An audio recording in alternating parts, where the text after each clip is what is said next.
Assalamualaikum warahmatullahi wabarakatuh. Perkenalkan, nama saya Artandi dan sebelah kiri saya Ada Ma'arif Ahnan. sebelah Dan saya sendiri Muhammad Nureza. ya, kami bertiga dari Universitas 17 Agustus 1945. Kami akan membahas tentang hukum yang mengikat perdagangan antar negara pada ekspor dan impor. Ya, pembahasannya akan dilanjutkan sama saudara Reza. Ya, saya akan melanjutkan dari teman saya Tandi. Apa itu hukum perdagangan internasional? Ialah membuat segala prinsip yang berkaitan dengan perdagangan global. Global itu yang mendunia. Dalam hal ini, import maupun ekspor diatur di dalamnya dengan melibatkan subjek negara-negara yang melakukan transaksi yang bisa dibilang yang saling kerjasama lah. Kenapa hukum dagang internasional ini penting? Memang sangat penting karena tidak ada suatu negara yang bisa hidup mandiri tanpa lepas dari interaksi dan transaksi dengan negara lain. Ada katanya suatu negara membutuhkan produk, barang maupun jasa dari negara lain guna memenuhi kebutuhan negaranya.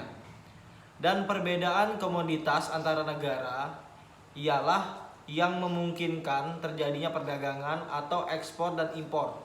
Maka demi kelancaran suatu kegiatan dagang dalam ranah internasional dibutuhkan hukum tertentu yang harus ditaati sama-sama negara. Dan di sini yang harus kita pahami tujuan hukum perdagangan internasional, dan ada 7 ya, rasanya ya 7 ya. Ya, setiap hukum atau aturan dibuat untuk tujuan tertentu, begitu pula dengan hukum perdagangan internasional. Aturan ini dibuat dengan tujuan yang pertama, perlindungan kegiatan perdagangan yang menjadi satu-satunya cara membangun ekonomi suatu negara. Yang kedua, mencapai perdagangan internasional yang stabil atau seimbang. Dan yang ketiga, menghindari kebijakan dan praktik perdagangan nasional yang merugikan negara lain. 4.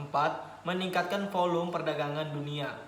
5. Menciptakan perdagangan yang menguntungkan bagi pembangunan ekonomi setiap negara. Dan teman saya yang bernama Arif akan memberikan salah satu contoh kasus yang ada di Indonesia. Silakan. Oke. Kembali kita akan bahas satu kasus yang terkait dengan hukum perdagangan internasional. Oke. Kasus tersebut yakni kasus ekspor tuna menjadi salah satu alasan Presiden Jokowi mengevaluasi perdagangan bebas. Di kasus tuna di Indonesia yang diekspor ke Uni Eropa ini dikenakan tarif yang cukup tinggi dibandingkan dengan negara-negara lainnya, yang menjadi salah satu pertimbangan pemerintahan Jokowi saat ini mengevaluasi kerjasama perdagangan bebas. Dalam kasus ini justru Indonesia tertinggal dengan negara lain karena belum menjalin Free Trade Agreement atau FTA dengan Uni Eropa. Dirjen Bekerjasama Perdagangan Internasional Kemendak Bahrul Khoiri mencontoh Indonesia di ASEAN adalah produksi ikan tuna terbesar, tetapi bea masuk tuna Indonesia di Eropa itu dikenakan pajak yang cukup tinggi, yakni 22,5%. Namun di negara tetangga kita yakni Malaysia, Filipina, dan juga Vietnam yang sebagian tunanya datang dari perairan Indonesia itu hanya dikenakan bea masuk impor 0% atau sama sekali tidak dikenakan pajak. Akibat 22,5%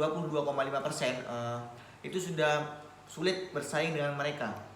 Alasannya mereka sudah melakukan apa yang disebut oleh FTA dengan Eropa. Indonesia ketinggalan dalam hal ini, kata Bahrul usai rakor soal FTA di kantor Menko Perekonomian. Kasus serupa juga terjadi di Jepang. Tuna hasil Indonesia harus kena bea masuk impor sebesar 7,5%. Di sini sedangkan di negara lainnya hanya 0% atau sama sekali tidak dikenakan bea masuk. Padahal Indonesia dan Jepang sudah ada kerjasama perdagangan bebas bilateral dengan Jepang, yaitu Indonesia Japan Economic Partnership Agreement atau IJPA.